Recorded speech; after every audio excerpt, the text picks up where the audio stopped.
সাগর মালদ্বীপ হাড্ডু city area. এই সাগর মালদ্বীপ তো চারিদিকে সাগর এবং আইল্যান্ড, প্রায় 1200 থেকে 1250 মতো আইল্যান্ড আছে। এর মধ্যে 600 থেকে 650 আইল্যান্ডে মানুষ বসবাস করে, আরগুলো সব সাগর। এই দেখেন সূর্য এখন অস্ত যাইতেছে। বিশাল সাগরের ঢেউ, সাগরে অনেক ঢেউ হইতেছে।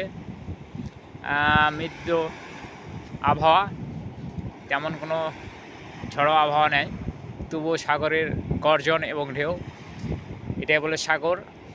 মালদ্বীপের হাড্ডু সিটি হইতেছে লাস্ট সীমানা। এরপরে আর কোনো মালদ্বীপের আইল্যান্ড নাই। তো এই সাইডে কোনো আইল্যান্ড নাই, শুধু সাগর সাগর, পানি আর পানি। এইদিকে কোনো আইল্যান্ড নাই। এদিকে কোনো যোগাযোগের জন্য কোনো যানবাহন আসে না, প্লেনেও আসে না, এবং ধুনি বলে বা বোট এগুলো এদিক থেকে আসা যাওয়া করে না। এটা হাড্ডু সিটির দক্ষিণ সাইডে। হাড্ডু সিটি দৈর্ঘ্য হইতেছে 12 কিলোমিটার, প্রস্থ 2 কিলোমিটার মতো। তারপরে সাগর। মালদ্বীপ তো সব সাগর এলাকা, দেখতে খুব সৌন্দর্য দেশ। পৃথিবীর মধ্যে মনে হয় এরকম আর দেশ নাই।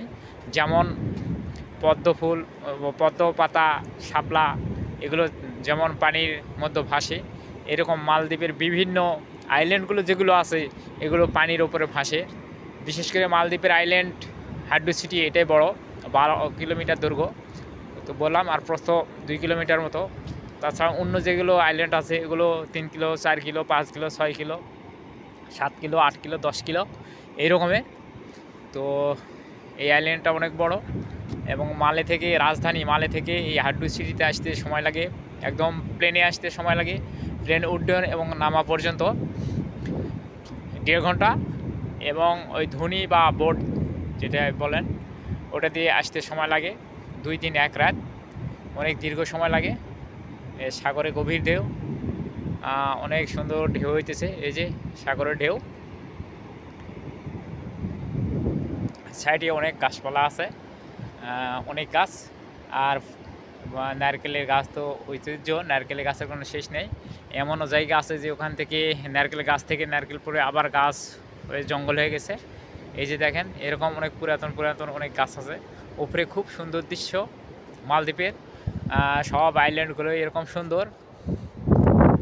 এই যে এইদিকে কোনো আর বসত বাড়ি নাই, এই সাইডে আছে এই যে বিল্ডিং। এই হলো মালদ্বীপ হাড্ডু সিটি। আর এই তো সাগর, পশ্চিম দিকে সাগর। তো হাড্ডু সিটি থেকে মালদ্বীপে যোগাযোগ এই আইল্যান্ডের উত্তর সাইড থেকে, এবং পশ্চিম এবং দক্ষিণ সাইডে কোনো যোগাযোগ নাই। এখানে আর কোনো আইল্যান্ড নাই, লাস্ট। এর জন্য এই যে গভীর শুধু সাগরের গর্জন। এই সূর্য অস্ত যাইতেছে।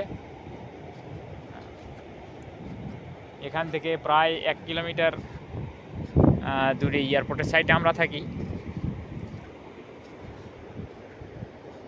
উপরে সুন্দর গাছপালা। এই যে এই সাইডে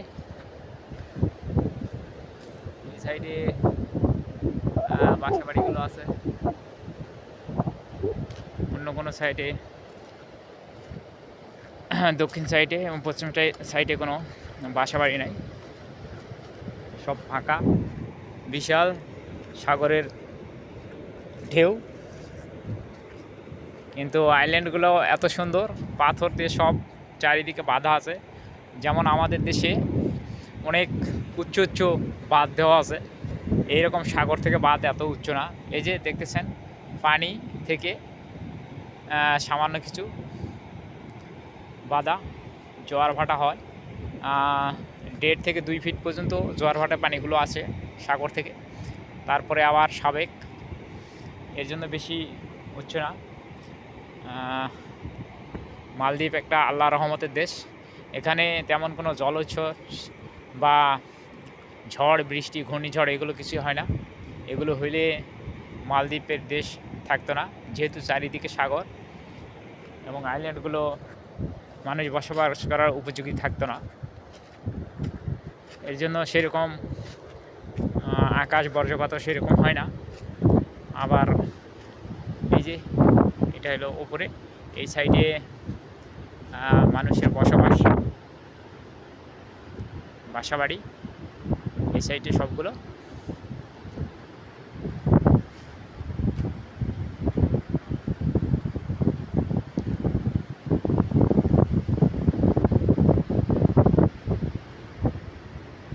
এরকম অনেক ফাঁকা জায়গা পড়ে রয়েছে আইল্যান্ডগুলোর মতো, মানুষ বসবাস করে না। বন জঙ্গল এরকম অনেক ফাঁকাও আছে। তো এগুলো কোনো হোটেল করতেছে, নতুনভাবে করতেছে এগুলো। আর এই সাইডে মানুষ বসবাস করে। তো মালদ্বীপের পরিবেশ অনেক সুন্দর, এখানে মানুষগুলো অনেক সুন্দর পরিবেশের, কোনো বিশৃঙ্খলা কাজ এরা করে না, মারামারি তো বোঝে না, গণ্ডগোল ফাসাদ মারামারি কিছুই করে না। যেমন এরা এক পরিবারে অনেক থাকে লোকজন, এখানে তেমন কোনো এরা কিছু করে না, মারামারি গণ্ডগোল ঝগড়াঝাটি।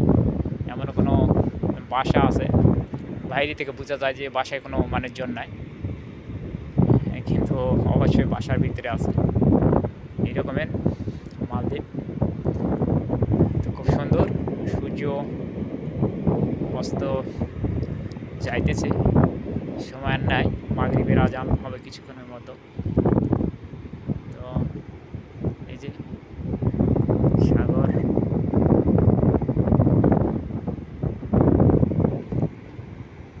পরবর্তীতে কোনো ভিডিও করলে আবার আমি আপলোড দেব। তো সবাই ভালো থাকেন।